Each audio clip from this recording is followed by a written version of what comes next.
it's not about the tool. It's about the concept, and it's about the thought processes of that you go through to eventually use the tool. But it's going through that process and creating that greater financial awareness and bringing family into it, that it's a financial awareness strengthening exercise and it's a family strengthening exercise. That whole process, that ongoing process of the infinite banking concept.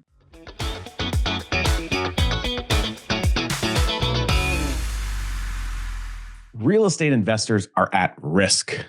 But are they? Well, we're going to talk a little bit about that. As a real estate investor, how are you strategizing your defensive game to make sure that your portfolio and your family are taken care of? Now, today we're joined by Rick Goldring. Excited about this. Now, Rick, really, he's entering his 34th year in the financial industry, so he's got some stories to tell. However, he had a little bit of hiatus there, and there was a 12-year break where he served 2 terms as the mayor of Burlington, Ontario. So excited. He's resumed his financial career, and he wants to serve business owners and real estate investors, focusing on estate planning, life insurance, and the infinite banking concept. Rick, excited to have you joining us today. Well, thanks for having me, Richard and Jason. I look forward to our discussion. This is going to be great, and it's amazing to have you as a teammate, the Ascendant Financial team, and we're excited to have a great chat with you. And share for our listeners. I know Rich is going to want to dive in as well, but share for our listeners, like, what initially inspired you all that long ago to get involved in the financial services space to begin with? What was that domino that kind of tipped over for you and inspired you? So I'll say this. My dad was a bank manager. Okay. And he was in the with the CIBC for a long time. Originally, the Imperial Bank of Canada became CIBC, and my dad was called upon by a Sun Life agent because he had a Sun Life policy that he purchased. When he got married, he thought he better get some life insurance, so he bought a $5,000 policy back in 1956. And so that was big money back then. A lot of money. And so this insurance agent with Sun Life, phoned my dad and said, "You haven't had an update for a while. I should come by." Da da da da. And then I met this gentleman, and he says, "I understand you're going to be finishing university." I said, "Yeah." "What are you going to be doing?" "Not sure." He goes, "Oh, well, next thing I know, the branch manager of Sun Life called me in Hamilton, and I thought, this is great. I don't even have to apply for a job. I'm going to get offered a job. This is wonderful." And I was intrigued. I was intrigued by the tremendous impact you could have on people's lives, and particularly delivering a check when it's most needed, and helping people deal with issues that they don't naturally want to deal with, and helping, going through a process and helping people understand, what could happen if they died last night, what the impact would be in their family, and that they could take action and do something about it to prepare for that eventuality. And so I was inspired by that. I was inspired by the, potential to, protect people and bring a big check if somebody died prematurely, to replace income, to pay off debt, pay for kids' future education. And I've had, the opportunity to do that over the years, and it's tremendously gratifying to be able to do that. And also the Sun Life branch manager also said, "Do you ski? Do you golf?" And I said, "Oh yeah." He goes, "Well, I don't ski or golf, but if I was going to ski or golf, I wouldn't go on the weekend because it's too busy. I would go during the week."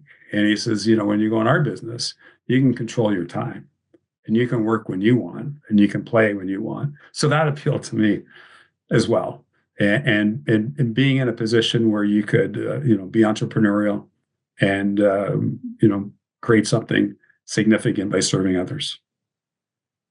One of the things that we talk about so often is that, when we have to fulfill that duty of care and we have to deliver, a windfall, a tax-free windfall to a grieving family, it reminds us we're the only profession that can create a legally binding promise to pay a guaranteed sum of money that triggers no taxable event, and it shows up exactly when the family needs it the most, so they can take the time to grieve the way that they should and to celebrate the life of the loved one that they lost. And that's one part of this profession. When you marry the process of becoming your own banker with the tool to get the job done, which just happens to be dividend paying whole life insurance, you know that you're literally covering both sides of the coin, for a lack of better description. You've got the living side of the coin, and then you've got the death side of the coin. And we are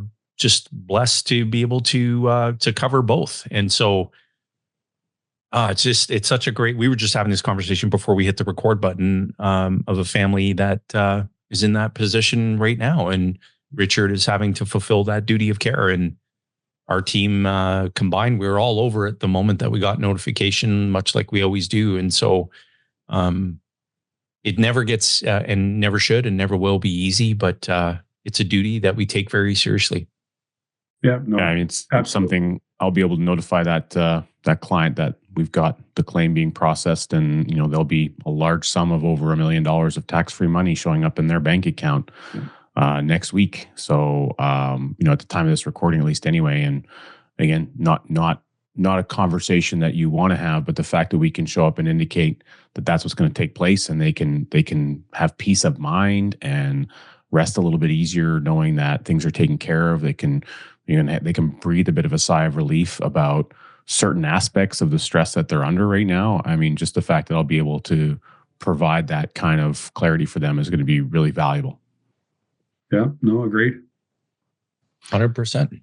So, Rick, what was it like being a mayor? It was pretty special. It was pretty special. I've lived in Burlington, Ontario since I was 3. And it was interesting when I was, shortly after I was elected in 2010, I ran into 2 ladies I used to work with at Sun Life in the early 1980s. And they came up to me, they gave me, big hugs, and they said, "Congratulations. And we are so not surprised, because you used to say to us, 1981, 1982, you used to say to us, 'I'm going to be mayor of Burlington.'" And I said, "I did?" And she goes, "Yeah, no," they both said, "Yeah, you said that." And I thought, I was always interested in municipal politics, always interested in politics at all levels. And leadership conventions, to me, the old-fashioned kind, was like the Stanley Cup playoffs as a kid. And I remember taking the afternoon off school, playing hooky, to go watch Pierre Trudeau speak at a rally in 1968, and then later that week going to see a Robert Stanfield rally in Hamilton. So I was just intrigued by politics, and it wasn't necessarily I had strong party affiliation in those days, but I wanted to go and hear the speeches and be part of the crowd, just the way you want to go to a hockey game and be part of the crowd. So I've always had an interest, but what happened I got married when I was like 28 or so, and became a dad at 30. And my first marriage came unglued when my kids were 6, 3, and 2. So any thought I had about a political path was gone.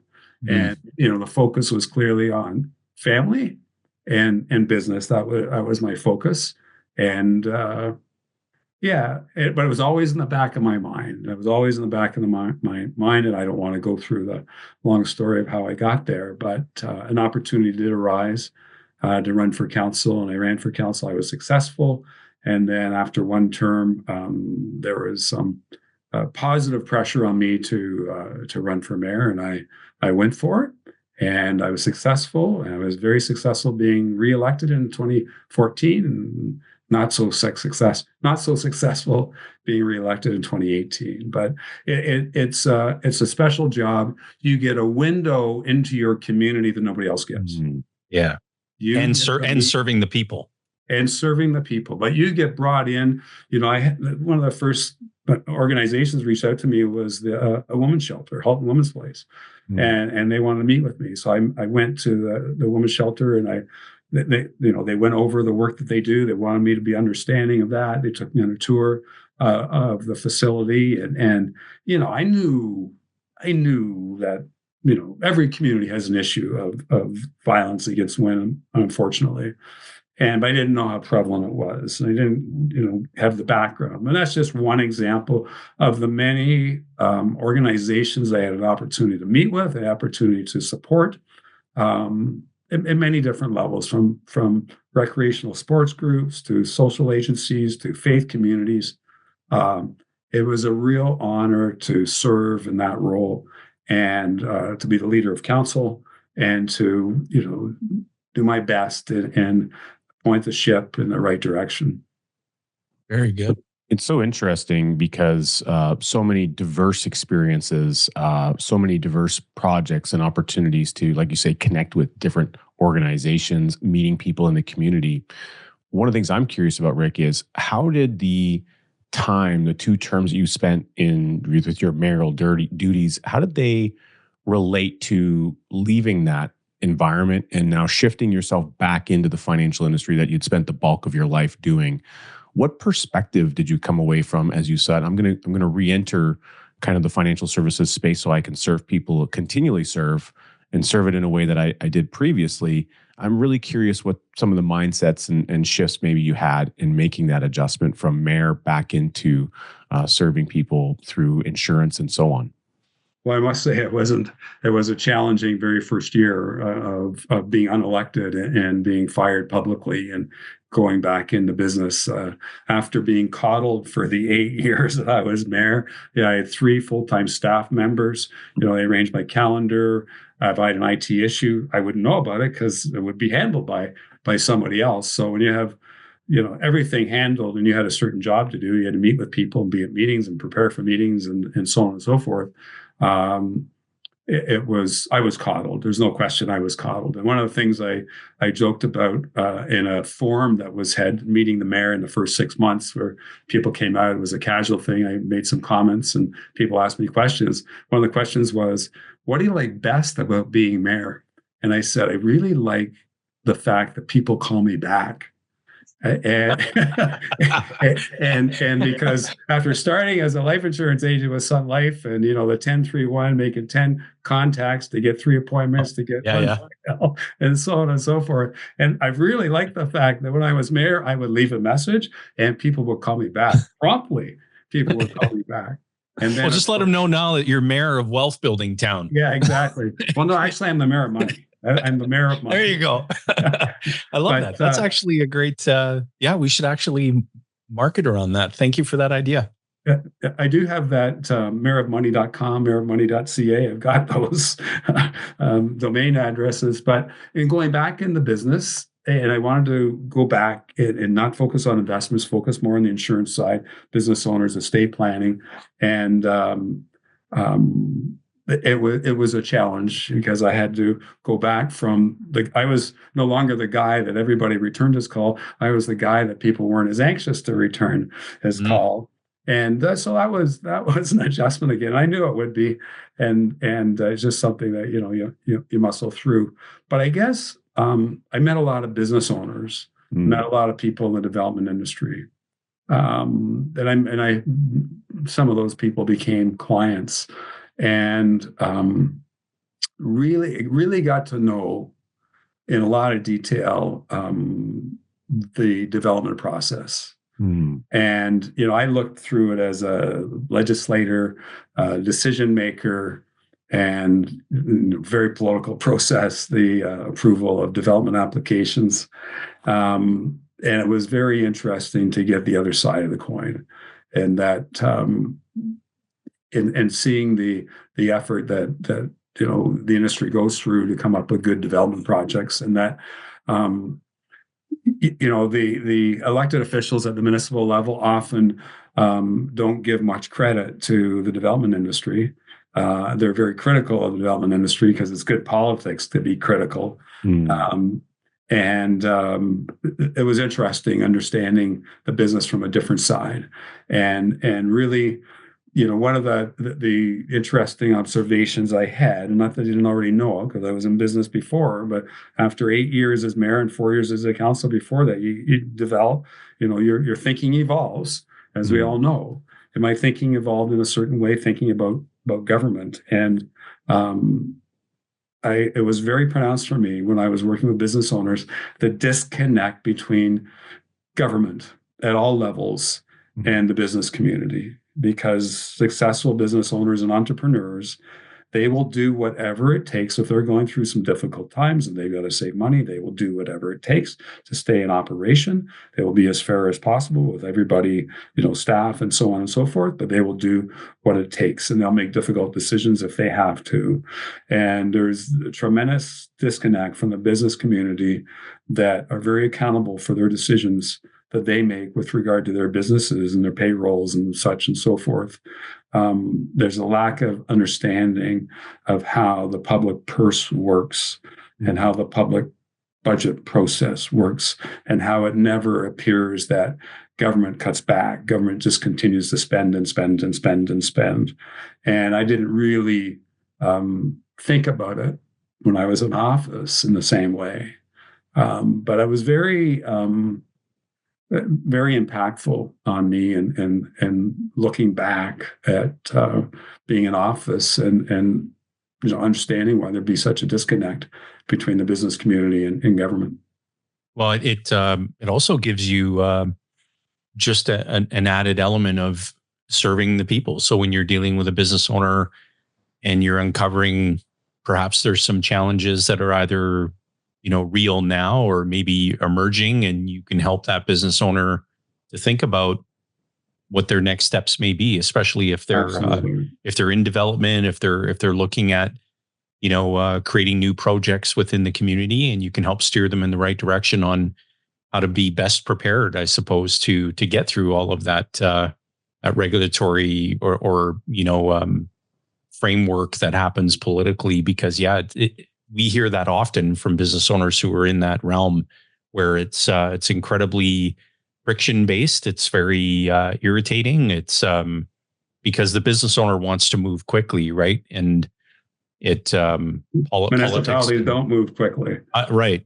Slows molasses in most cases, but shifting gears, like to the infinite banking concept. So, how did you first discover this concept, and what triggered that inspiration where you were like, wow, this is something that I really want to serve the marketplace with? So a client of mine said to me about a year and a half ago, do you know anything about infinite banking? And I'd heard of it. That's all. You've been in business for so long, and I'd only just heard of it, thought I knew what it was. And I said, oh yeah, no, I know exactly what it is, and so on and so forth. And he goes, are you an infinite banker practitioner? And I said, no, I'm not an infinite banker practitioner. And he says, maybe we're too old for it anyway. And they're 71 and 67 or something. So I just sort of, I put an insurance policy in place, joined life, last to die, cover off taxes and create some liquidity. It wasn't done through an infinite banking lens. But after they said that, I sort of stayed in my mind. And Jason, it was sometime between Christmas and New Year's of 2023. And I responded to one of your Facebook ads. And you were offering for $50 or $75 of all that money going to a charity. You were offering me a book, and you were offering me a connection to a few videos. And I thought, I got some time between Christmas and New Year's, $50, $75. I didn't care what it was. Sure. I got the book, read the book, and I looked at these videos, and I said, this is interesting. This is very interesting. That's how it happens. I'd never really, I got a 40-year-old Sun Life whole life policy that I borrowed on. No question I borrowed on, but not in a very thoughtful or organized way. And yeah, I would say, gee, I wish I put 10 times as much money in that policy as I did. I would say that anyway, before infinite banking days. But going through the videos and studying and watching you guys and hearing the work that you would do, it inspired me, because I could see a very meaningful and tangible way to serve people and to serve many people with this concept. And as we've said so many times, I'm part of the team now, so I can say we, as we've said so many times, even though I've only been part of the team for 4 months, but as we've said so many times, it's not about the tool. Right. It's not about the tool. It's about the concept, and it's about the thought processes that you go through to eventually use the tool. But it's going through that process and creating that greater financial awareness and bringing family into it, that it's a financial awareness strengthening exercise and it's a family strengthening exercise. Mm-hmm. That whole process, that ongoing process of the infinite banking concept, there is so much meat and substance to it that I look back and how I was trained, many years ago when I started with Sun Life, and it pales in comparison to the process that I have gone through with the team in the last 3 or 4 months. I mean, it pales in comparison, and I can't articulate, I don't think, any better than I am right now. That it's a concept that is elegantly simple that most people haven't really thought of.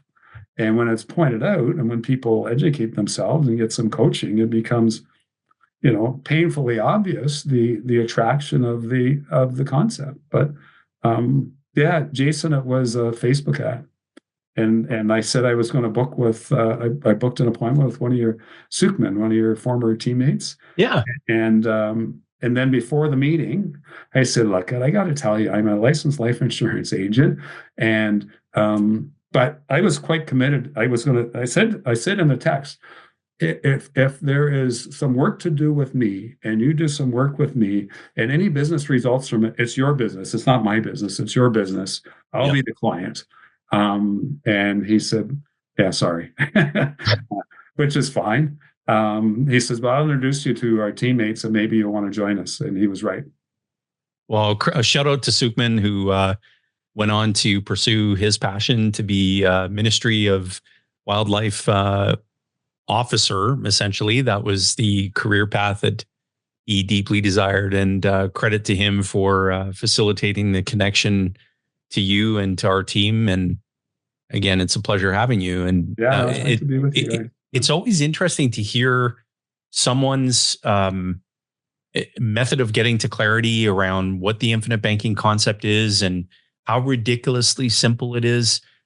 And whether it's books or videos or podcast episodes, we are always going to be emphasizing the ridiculous simplicity of this process, because what we see happening in the marketplace is a high degree of emphasis on, the euphoria around the tool, which is not a bad thing. There's nothing wrong with shining a big bright light on dividend paying whole life insurance contracts. There's a lot there to shine a bright light on, but infinite banking, bringing it to the family level, taking it past the individual level, and maximizing its impact on the family. That's where we're focused, because we're at that stage of our own journey in sharing this with North Americans across Canada and the United States. And so it's always amazing to hear. And for everyone listening and watching, I mean, we're always on the lookout for great people just like Rick. And stay tuned for more on the Mayor of Money. That's going to be we got something going there. We're going to help Rick really amplify that message. Thanks for reminding me of that, Rick. Like, what an incredible... I did have a Mayor of Money podcast, and I did it for a while, but it was all me, and it was a lot of work. And it sort of I got very busy, and it was a bit of a distraction as much as I enjoyed doing it. But yeah, I'd like if there's a way to reactivate it in a reasonable way, I'd enjoy that opportunity. Well, speaking of Jason, mentioning the importance of, family embracing this concept, finding ways to do that, being that you've got such a history with financial services, insurance, and so on, you've got a policy that's approximately 40 years old. I mean, you've already indicated that you've used it. How has things changed in conversations at the family level for you, Rick, since you've been going through this process more so in your own life? So just to give people a glimpse into what's shifted for your own situation around conversations. Well, my wife Cheryl and I, we're in a unique situation. We have a combined total of 7 daughters, and she has 4. I have 3, and we have 6 grandchildren between us.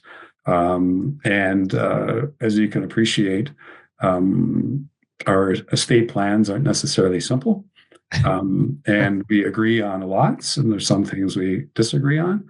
And it's been 7 years since we've had our wills done, and we're going through the process of updating those wills. And as a result, I decided that I wanted to bring the family in, and that I wanted to have a meeting with my daughters, which I've had. We're going to have a meeting with Cheryl's daughters, and then we're going to have a meeting with all the girls, and bring them in as to what our plans are, and be totally upfront about the assets we have and what wealth we have, so there's no surprises. And part of the exercise I went through with my daughters, and I'll go through with everybody, is the importance of the insurance policies that we have, and why they're there, and what they're doing for us now, and what they will do in the future. And God, I own 9 whole life policies. They're not all me, but I own 9 whole life policies. I have some term 100 policies. I have critical illness insurance policy. We have term insurance. I have term insurance in place right now for a specific short-term need. And I want to bring everybody up to speed about why I did all that, and what the benefit has been as part of the education process, and so that they have a familiarity of what the goals and objectives are. And one of the things, Jason and Richard, I said to my 3 daughters, and I said, okay, so, I got it structured. So if I go first before my wife, that there's some insurance that goes directly to my kids, because I don't want them waiting around for their stepmom to die before they get any money from me. Mm-hmm. So I have that insurance in place for that purpose. And I said, so if you get if I died last night and you get a chunk of money, what are you guys going to do with it? And I listened. And I listened and I listened, and I asked questions. Why would you think that? Why would you think that? Why would you think that? And I said, well, if you could do this with it, and I described sort of the infinite banking concept. If you could do that with it, would that make sense for you to consider? Oh, yeah. So I went through an exercise of setting up policies for them, so that they're in a position to do something with a windfall in a meaningful way. If I died last night, and it's not a case of, if I die last night, I always use that with talking with people, because then it's happened, and you don't say if you die tomorrow or whatever, but if I died last night, but we all know that I will die, and those policies will be in place, and they're going to continue to grow in cash value and death benefit. And I want them to be prepared of what they're going to do with it. What an incredible conversation to have, to elicit thinking and to find out where's their thinking at, and to be able to have that open discussion. I mean, what a great way. People are always asking us, how do I get my family involved? And you've given us your description, Rick, of doing that. Again, interesting, just a curiosity. Again, so much time in the financial industry, and I think it's common amongst a lot of people and families that we create these silos around financial conversations, and there's almost this taboo situation that still exists kind of in the air. It's like a mist hanging in the air for people about financial conversations in the family. And we're really trying to break free of that. And we've got a big giant fan that's blowing the mist away and clearing it up so you can see through it. And you've just created that environment in your own family situation. I would imagine there was a really powerful feeling that was created for you, just being able to have that conversation after so many years in a new way. Oh, for sure. For sure. And for the 12 years I was on Burlington City Council, 8 years as mayor, I was absent.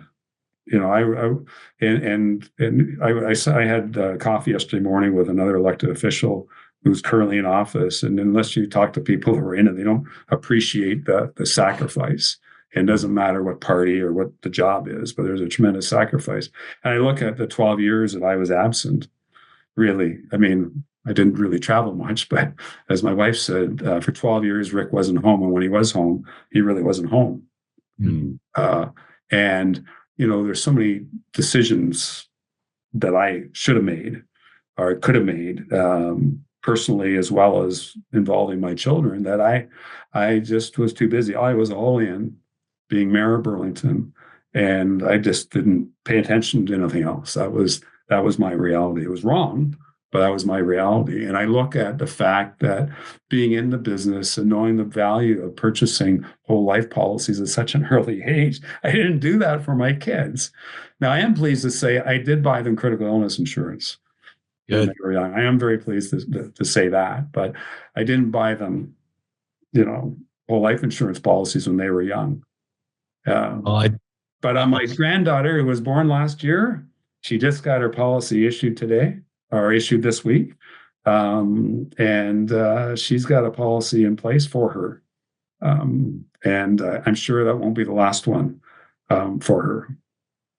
One of the things that we encourage parents to do, grandparents to do, is I'll just share a real example. So Rebecca and I, we've already preempted each other on this many years ago, that on each of our children's 18th birthday, it's not a birthday cake, it's signing a life insurance policy application that they're paying for. Yeah. And I'm not asking them.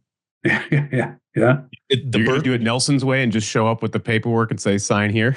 100%. And we're going to film it. And the reason that we're going to film it, and this is something that we want to make sure we're, beginning to really emphasize, that all these great tools like Zoom exist where you can record, and you can literally record how you want your family, what actions you want them to take, so that they're not committing anything to memory. They just know where to go to get the direction.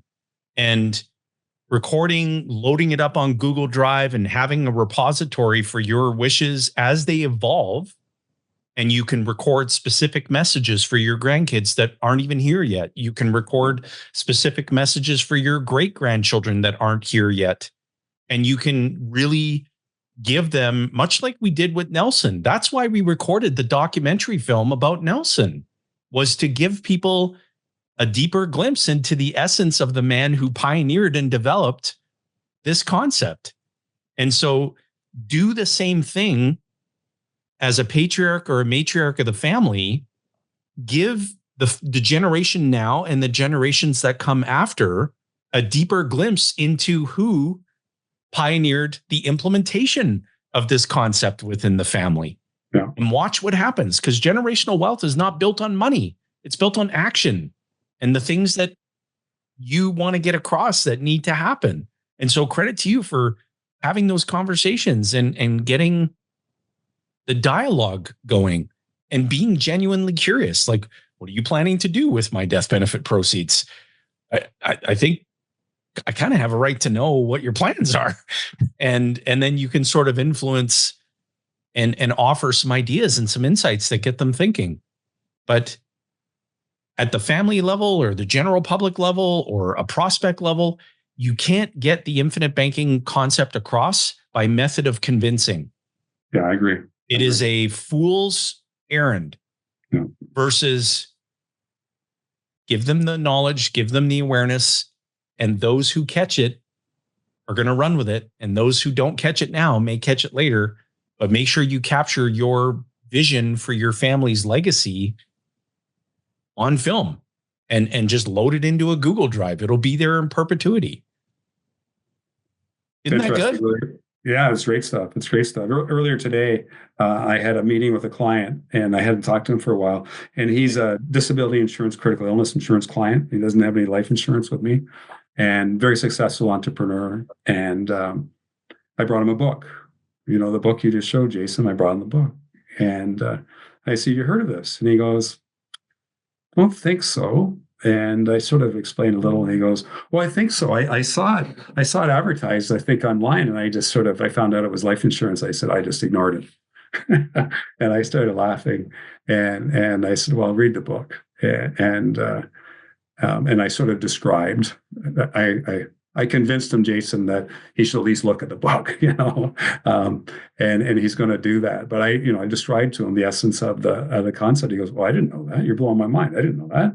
I didn't know that. I didn't know That's that." typically what happens. Yeah, I heard it was life insurance, so I just told my brain to turn itself off. Exactly. Well, yeah, people are recapturing the interest they're paying to banks and to finance companies. They're getting the money for everything that they would have otherwise paid cash for, leased, or financed. Just delivered a $2 million check to a grieving family. Wow, that was a real left turn. Like, you're a successful entrepreneur. Who are you? And I'm speaking to all you entrepreneurs out there who are successful, who might have that same thought pattern that Rick just described about a gentleman that he's just recently interacted with. Who are you doing all the work for? Just stop and ask yourself that question. It's you, it's your family. It's likely those people that you love and care about the most. And so read the book. It's 92 pages. And it's not even 92 pages of reading. What is the actual number of reading pages, Rich? It's really only about 54 if you condense it down to the pages that don't have numbers on them. And there's like 2 pages with like maybe a single paragraph or a couple of sentences that, you could basically say that way. We wouldn't really call that a whole page if it were me. There's a glossary of terms. You don't really need to read that. There's an epilogue, Yeah, it's not overly taxing read. Not at all. But there's so much. What I can't get over is the substance. Yeah. The wisdom. Yeah. And I say to people, they're sort of skeptical about the book. And I said, read the book. And I said, even if you do nothing with the concept, read the book, because there's so much insight and wisdom there that everybody can benefit from, whether they use the concept or not. And mind you, after you read the book, I think it's difficult not to do something with the concept or want to do something with the concept. But even if you don't, there's good substance. 1,000%. I agree with you wholeheartedly. Rick, you were talking earlier about all of your experience with both developers and business owners that you've connected with, as well as your experience from the political side, municipal government, dealing with developments and permits and all those kind of things. When you and I were chatting the other day, you'd indicated a couple things, and we talked about real estate defense a little bit.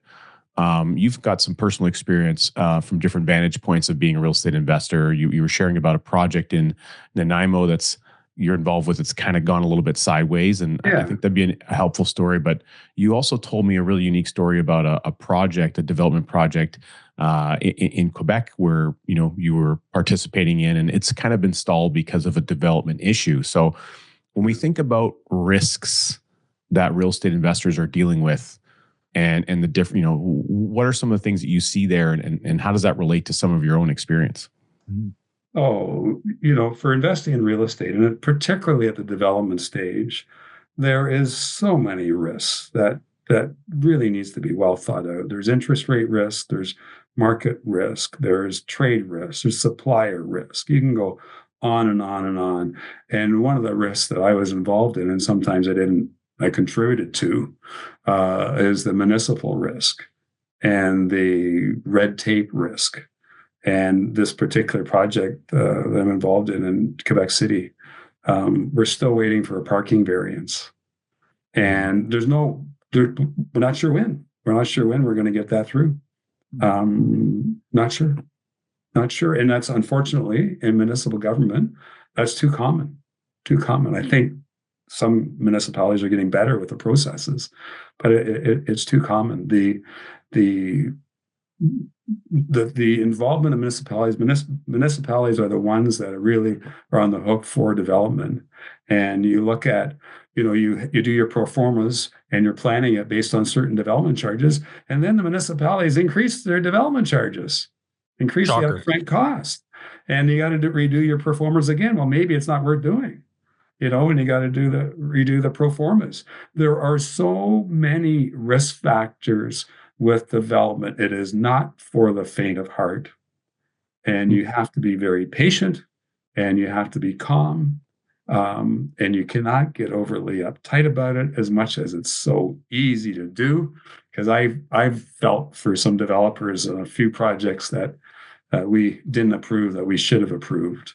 And I've seen the frustration, but you cost them another $500,000 by delaying, or whatever it is. You can do the math on it.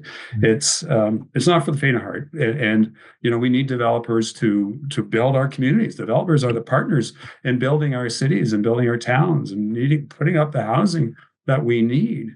And we need successful developers. We need developers with deep pockets to build, because it is so risky. It is so challenging. You can't have people do it on the cheap. You need to be well heeled and have good reserves and good credit, and in order to be in that business, because it's not simple, it's not easy, and you got to have the right mindset to be successful at it. Now, that project you were talking about, how long does this parking variance held this project hostage for, so it can't really get off the ground? Oh, I'm estimating, but it's gone back and forth. But I would say the issue is 8 to 9 months old. And there's no indication when, even if the staff at the municipality says, yeah, we can support that, sometimes there's a political process it has to go through. And I'm always concerned, because of my experience, when I hear people working on development projects that aren't very experienced, and I say, well, what are you doing with the municipal risk? What do you mean? And I said, well, what are you going to do with the politics? Well, we're working with the staff, and they think there's no problem. I said, yeah, okay. Don't be so naive that you got to know the politics, because you don't know what the situation is. If you're proposing, a significant increase in height and density, you don't know when the councillor may change their mind on something. It may go hard against the project because their constituents are going hard against the project. Now, the politics can be very challenging at the local level for development projects, and you need to know what you're doing. So it's not simple or easy. The whole process is not simple or easy, and you need to have deep pockets and patience. Now, when you think about that in relation to some of your other experience, just personally for yourself as an investor in different types of real estate endeavors, and you're also very involved with some of the real estate and networking communities that are well known in the country.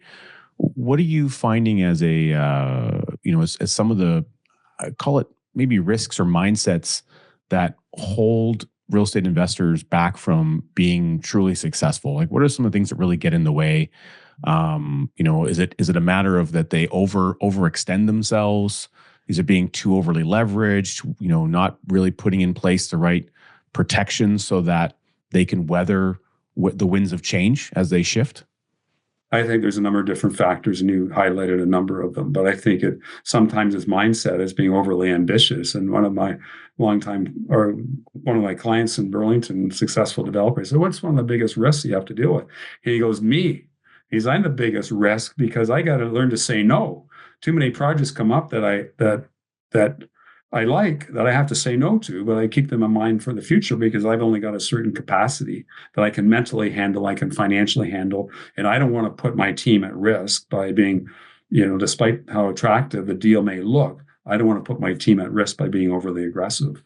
So I think it's knowing your capacity and recognizing you're in it for the long term. You can't expect to hit a home run in the short term. It takes time. And you got to have the right mindset, and don't overly leverage, and don't take too many projects on at the same time. No, you can manage, and make sure you have reserves, because you don't know what's going to come up. Make sure you have liquid cash reserves. And that's one thing that a lot of people in the real estate investor area dismiss, is having liquidity. They want to have their liquidity all tied up, invested in projects. And I get that. But something goes wrong, you got nowhere to move. And you don't want to be forced to sell something because you died and your estate has to deal with something. You don't want forced liquidation. And you certainly don't want forced liquidation to deal with a black swan risk that came out of nowhere that you don't have cash reserves to deal with. And you've got a gun to your head because you got to sell a property to come up with some money for another project. You never want to be in that position. That's very true. And it's a sequence of steps too. I find that most real estate investors that I have occasion to connect with or be introduced to, most often the sequence of steps was off in the sense that they dove into the journey very quickly, got over levered Yep. very quickly, versus pouring a very strong foundation to include having a capital surplus reserve before you even dive into the shallow end of the real estate investing pool, and getting really focused on and really enamored by single family investments. And you buy that first one and then all of a sudden it's vacant. You've got 100% vacancy rate.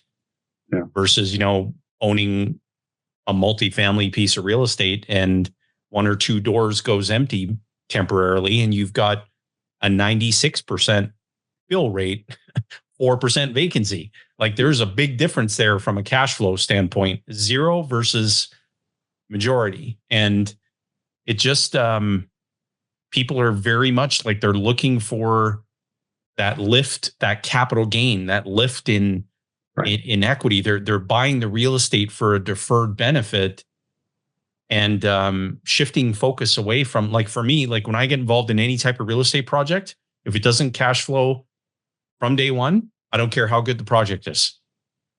No, just give us your money. We'll get it back to you hopefully in 4 years' time. And we're projecting our targeted return to be somewhere in the range of 20%. That flies in one ear and right out the other faster than you can say, no, thanks. Yeah. It's got to cash flow from day one or I'm not interested, period. Yeah, and if the project doesn't have reserves, I don't care what the cash flow is. You're telling me everything you need to know about how undisciplined you are financially. No, exactly. So one thing that's interesting, you mentioned, Rick, you talked about kind of liquidation, and when everyone's doing their net worth statement, the real estate investor, they're putting their properties down. They've got a nice little spreadsheet where they're tracking everything, and every once in a while, their realtor's sending in an update of the value, or they're getting an appraisal done, and it's always based on a market value. The thing about market values do shift and they change, but no one has a spreadsheet that I've seen that shows liquidation value. And everything that you own is considered sold on the day that you pass away. Well, it may not be sold, but the people you leave behind, your family members, they got to deal with it. And if they don't know what to do, if you're the driver, if you're running that real estate endeavor and you're not bringing them in to understand, if they don't know where the paperwork is, the binders are, the addresses, they don't know what account mortgage payments are being made from, et cetera, you're going to have a real problem. And most likely, they don't want to deal with all that real estate because I don't want the headache and the hassle. They don't have the knowledge base that you do.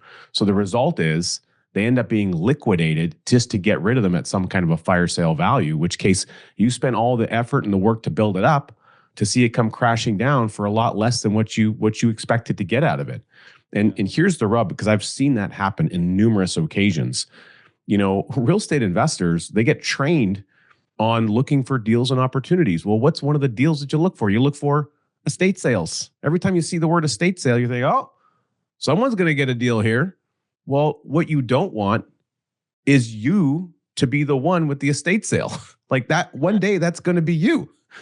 How do you prevent that? You prevent that with proper planning, working with guys like Rick, building a good estate plan, having cash reserves. Great place to store those cash reserves, and that liquidity is in dividend paying whole life insurance, which coincidentally protects the whole portfolio and your family at the same time. And gives you a guaranteed purchase price for all that real estate.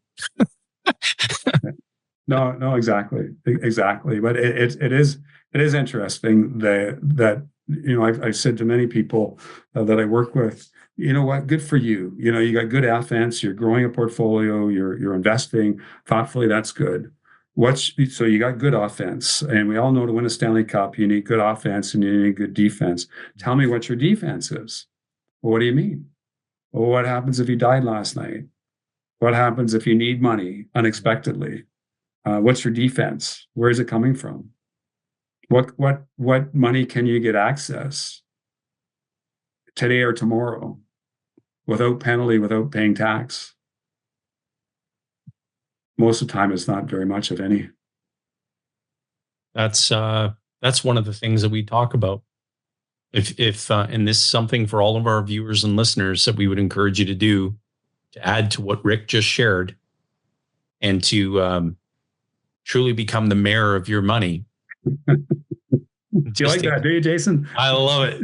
I love it. Just, take a close look. Just examine all of your assets, all of them, and ask yourself which of those can be converted into cash today without triggering a taxable event and without reducing the asset's value. And then when you realize that the vast majority, if not all of your assets don't meet that criteria, and you've got to speak to someone like Rick who can help you bolster your assets with a tool that's going to equip you to do exactly that. And I got to say it again, to really become the mayor of your money. Isn't that good? Mayor of money, mayor of money, mayor of the money, mayor of Money Town. I love it. Okay, sorry. It's just yeah. Well, Rick, this has been fantastic. What a pleasure to have you on. Hear a little bit about your story. Love the concept of planning a good defense. I think that's one of the core elements of any good sports endeavor, and certainly should be incorporated to anyone's financial endeavor. So, just to share with our listeners, if although you spent a long period of time helping the city of Burlington, of course, in your role as mayor, and you've helped a lot of people over your long career in the financial space, who is it that you'd most want to be a hero to? Oh, I think it's family for sure. Yeah, it's definitely family. Definitely family. And that's evolving. That's evolving. And when your kids are in your early 20s, their focus is a little different. All my daughters are in their 30s, and now all of a sudden I know more. Right? You know how that goes. So no, it's definitely family. Yeah, definitely family for sure. Love that. Well, with the grandkids you've got now, and probably more on the way, I'm sure, in the future, you'll be able to certainly provide that with what you set up for them already at this stage. And for our listeners, of course, and those of you on YouTube, you'll see magically a great little video just popped that says, "Watch me. I've got more great information." So we always encourage you to do that. Make sure to leave a comment down below if you enjoyed this episode, and we will catch you on the next episode of Wealth on Main Street.